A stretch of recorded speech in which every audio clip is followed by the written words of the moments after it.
एक आदमी अपनी पत्नी को एक निर्जन द्वीप पर बांध देता है, उसे छोड़ने की योजना बनाता है। पत्नी ने मुश्किल से बेल खोल ली। तब तक आदमी अपनी नाव लेकर दूर निकल चुका था, लेकिन पत्नी ने चिंता नहीं की। उसने हर वो चीज ले ली जो उसके जीवित रहने के लिए उपयोगी हो सकती थी। असल में उसने पहले ही नाव के साथ छेड़छाड़ कर दी थी। जैसे जैसे नाव दूर जाती गई, एक रस्सी जो पत्थर से बंधी थी अचानक कस गई। एक जोरदार आवाज के साथ नाव पलट गई। आदमी किस्मत से बच निकलता है। इस समय पूर्व राष्ट्रीय एथलीट पत्नी लकड़ी की शाखा से एक साधारण तीर कमान बना रही थी, पति को सरप्राइज देने के लिए। जब आदमी तट पर लौटा, वह गलती से एक गुफा में चला गया जहाँ उसे रहने के संकेत मिले। तभी उसने गुफा के बाहर कुछ आदिवासी देखे।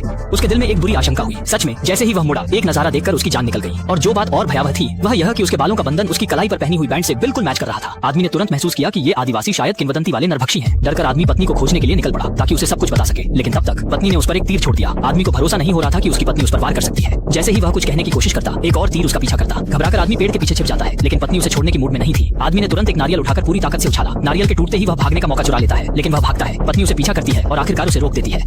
वह जोर से छलांग लगाकर घातक तीर चलाती है। संकट की घड़ी में आदमी लकड़ी का एक डंडा उठाकर तीर को रोक देता है। अब आदमी भी हार मानने को तैयार नहीं होता। वह एक लकड़ी उठाकर चुपचाप पत्नी के पीछे पहुंचता है। जैसे ही वह वार करने वाला होता है, अचानक एक पक्षी की तेज आवाज सुनाई देती है। खुशी की बात यह है कि आदमी ने अपने मानसिक संतुलन को बनाए रखा। पत्नी उसे देख नहीं पाती। वह गहरी सांस लेकर डंडा उठाकर पूरी ताकत से वार करता है। वार के बाद जब वह स्थिति देखने के लिए आगे बढ़ता है, तभी वह पत्नी द्वारा बनाए गए जाल का शिकार बन जाता है। अब आदमी की मुश्किलें और बढ़ जाती हैं।